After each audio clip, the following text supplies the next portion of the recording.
Alors, moi, je vais vous parler d'un projet sur les transitions horizontales qu'on a touché un peu ici et là à travers la journée.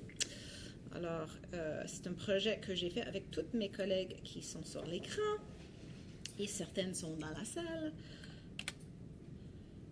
Le vécu des enfants lors des transitions horizontales à l'éducation préscolaire, l'influence de la personne, l'activité, l'institution et la société sur leurs expériences.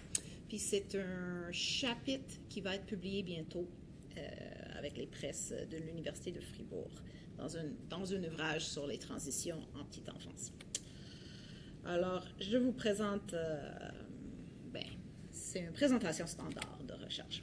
Bon, alors la majorité des recherches, comme vous le savez, sur les transitions, sont sur les transitions verticales, de la maison vers le service de garde, du service de garde vers l'éducation préscolaire, de l'éducation préscolaire vers le primaire. Ici, on veut explorer les transitions horizontales qui sont aussi des fois appelées les micro-transitions. C'est les transitions que l'enfant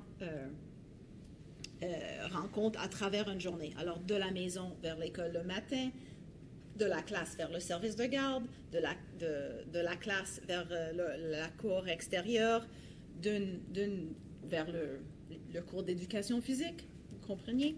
Alors, c'est des transitions qui amènent plein d'occasions de développement et d'apprentissage et de défis pour les enfants et qui se répètent plusieurs fois par jour. Alors, nous, ce qu'on voulait comprendre, c'était comment les enfants créent et sont façonnés par l'organisation des transitions horizontales dans le cadre d'une journée à l'école maternelle dans deux contextes francophones, le Québec et la France. Et comme, en fait, on faisait une plus grande recherche sur la maternelle en France et au Québec, on avait décidé que c'était un contexte idéal pour poursuivre cette question de recherche. Alors, le projet plus vaste porte sur les pratiques pédagogiques et éducatives et sur comment on définit la réussite à la maternelle. Et c'est un projet qui porte sur 2 années, maternelle 4 ans ou moyenne section en France, et 5 ans.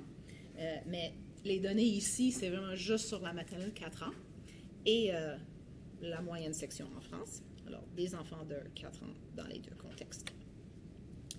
Il y a toute une cadre conceptuelle que je n'ai pas le temps de vous présenter. Alors, je vais vous parler de l'approche intégrale des apprentissages et du développement des enfants de Marianne Hedegaard, qui est suédoise. Alors, c'est une approche intégrale de wholeness des apprentissages et de développement qui nous permettent de conceptualiser la complexité de la vie quotidienne et des moments de transition à l'école. Ça vise à étudier les vies des enfants, à comprendre leurs engagements face aux demandes et occasions d'action qui se présentent à eux dans des contextes institutionnels eux-mêmes contraints par des attentes sociétales et des histoires locales et nationales. Alors, on a les enfants qui peuvent prendre certaines décisions, mais selon ce que nous offrons, comment on organise la journée, puis les attentes qu'on met sur les enfants, ça détermine un peu l'éventail de leurs choix, mais aussi les enseignantes ou le personnel de service de garde, n'importe qui dans l'école, les adultes qui organisent la journée des enfants, bien, eux aussi sont contraints par les discours, les façons de faire, ce qui est attendu, ce qu'on pense qui est attendu des enfants en première année, etc. Et selon Hedegaard, les occasions de développer leurs compétences, leurs habiletés et leurs pensées dépendent des pratiques institutionnelles auxquelles les enfants participent. Alors, on a des enfants actifs, mais on a aussi des contraintes. Alors, on s'intéresse à la manière dont l'enfant donne sens à son monde, à sa journée, à son école, et on prend aussi en compte comment il est positionné au sein des pratiques institutionnelles. Et on considère plusieurs niveaux analytiques interconnectés. Alors, on regarde la personne, l'activité, l'institution, puis la société. Et les enfants créent une culture institutionnelle, mais ils sont aussi façonnés par cette culture institutionnelle. Puis, C'est une approche qui est particulièrement intéressante pour étudier les transitions et comparer les valeurs et les attentes respectives de différentes sociétés. Alors, nous, notre projet qui compare ou qui s'intéresse au Québec et à la France et aux transitions, on trouvait que c'était pertinent. Alors, c'est une analyse secondaire des données et on a 4 écoles en France et 4 écoles au Québec qui sont situées dans une diversité de milieux. Les données proviennent des notes descriptives des observations de l'équipe de recherche et des captations de vidéos centrées sur le vécu des enfants à l'école. Chaque enfant, et on avait entre 4 et 9 par école dans les 8 écoles, je ne sais pas le nombre exact total, mais en tout cas, a été suivi lors d'une journée entière, de son arrivée jusqu'à son départ. Alors, s'il arrivait au service de garde le matin ou à l'accueil périscolaire en France, on le suivait jusqu'à ce qu'il est parti à la fin de la journée, soit de la classe ou du service de garde. Puis, on a fait une description épaisse des processus de chacune des transitions horizontales observées, centrées sur les ententes envers les enfants dans les 2 contextes. C'était vraiment intéressant, mais on n'avait pas assez de place dans le chapitre. Ça va devenir un article dans la revue préscolaire, éventuellement. Mais alors, ce qu'on présente ici, c'est plutôt une interprétation issue du sens commun des observations, une interprétation de la pratique située et une interprétation thématique. En fait, ce que je vais présenter, c'est seulement l'interprétation thématique, alors la dernière étape. Et aussi 2 situations observées qui ont été sélectionnées et analysées où les enfants ont démontré par leurs actions et leurs mots leur perspective face aux demandes des adultes et aux attentes du milieu. Alors, pour l'interprétation thématique, on a ressorti 5 thèmes. Je vais parler par rapport à 3. Les 2 autres, il faut lire le chapitre. Puis ensuite, on va regarder les 2 vignettes, les 2 situations. Alors, l'autonomie, le rôle des adultes et le rapport au temps. Il y a aussi les saines habitudes de vie, puis les sphères de vie privées et collectives. Alors, par rapport à l'autonomie, la gestion des effets personnels et l'habillage occupent une place centrale dans la journée au Québec. J'imagine que je vous dis rien de surprenant. Et surtout parce que nous, on a fait notre collecte de données entre le mois de novembre et janvier ou février. Alors, avec un soutien constant des adultes autour d'eux, les moments au vestiaire sont animés par le personnel scolaire comme une période importante d'apprentissage et de développement de la motricité fine et comme une occasion de développer la confiance, la persévérance et la résolution de problèmes. En France, les séances d'habillage et de déshabillage sont beaucoup plus rapides. Bien que nous avons observé des enfants français mettre leur manteau seuls ou des fois aidés par un adulte, l'attention des adultes pendant les périodes de transition est plus axée sur l'écoute de consignes. Pour le rôle des adultes, lors des périodes de jeu à l'extérieur, les adultes en France surveillent les enfants et interviennent en cas de conflit ou de blessure. Leur homologue au Québec organise des jeux, participe aux jeux initiés par les enfants, pousse les enfants sur les balançoires et parle avec les enfants. Alors, sur la cour d'école, les adultes au Québec sont beaucoup plus impliqués avec les enfants qu'en France. Les activités motrices à l'intérieur en France sont dirigées par l'adulte et impliquent des activités de grands groupes, tandis qu'au Québec, l'adulte aménage l'espace et fournit du matériel aux enfants qui sont libres d'explorer et de suivre les parcours suggérés. La différence, en fait, c'est qu'en France, c'est le titulaire de classe qui organise des activités moteurs dans la salle de motricité à chaque jour, tandis qu'au Québec, il y a 1 ou 2 fois par semaine, il y a le cours d'éducation physique. Mais la différence, c'est vraiment que c'est l'enseignante d'éducation physique va donner du matériel aux enfants, puis laisser les enfants libres d'explorer ça. C'est des ballons à l'intérieur ou des skis pour jouer dans la cour à l'extérieur. C'est ça. On voit aussi une hiérarchie plus explicite entre les enseignantes et les ATSEM en France qu'entre les enseignantes et les aides à la classe au Québec. Alors, il y a moins d'hierarchie visible au Québec. Les ATSEM portent d'ailleurs parfois des tabliers, ce qui les distingue de façon visuelle.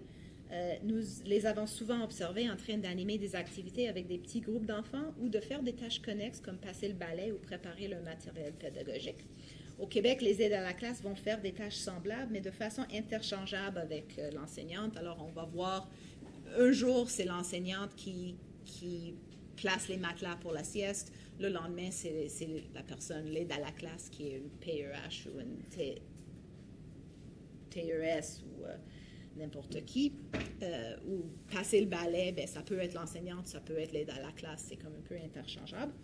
Dans certaines classes québécoises, ces personnes co-animent aussi des chansons ou la lecture d'albums au grand groupe avec l'enseignant. Par rapport au temps, ça, c'est vraiment l'idée de faire une recherche comparative, c'est qu'on porte un autre regard sur notre propre culture, nos propres institutions. Alors, pour moi, les time-timers sur les murs, bien, ça fait partie de l'éducation, la petite enfance, l'éducation préscolaire, mais nos collègues français étaient vraiment surpris de voir la place du temps au Québec. Alors, je trouvais ça surprenant. Alors, en fait, dans les écoles au Québec, le rapport au temps est beaucoup plus rigide qu'en France. Il y a, bien que l'heure d'arrivée au service de garde est flexible, il y a un temps vraiment fixe pour arriver en classe. Si c'est 8h32, c'est 8h32. C'est pas de 8h30 à 9h. En France, il y a vraiment une période tampon au début de la journée. Les enfants peuvent arriver. Puis le son des cloches, bien, en France, c'est des écoles maternelles. Ici, on a l'éducation préscolaire, la maternelle 4 ans dans une école primaire. Alors, il y a le son des cloches tout le temps, mais en fait, ça correspond. Il y a certaines cloches qui sont pertinentes pour le préscolaire. Il y en a d'autres qui sont juste comme superflues parce que c'est des cloches pour l'horaire du primaire. Ouais, c'est ça. Parfait. La plupart des enseignantes au Québec utilisent la minuterie visuelle, souvent le time-timer, mais des fois aussi des sabliers, avec l'intention d'apprendre aux enfants à visualiser le nombre de minutes qu'il leur reste pour certaines activités, ou dans la résolution de conflits aussi, dans le partage des objets. Cette pratique semble moins répandue en France, où une horloge est présente au mur, mais à destination des adultes uniquement.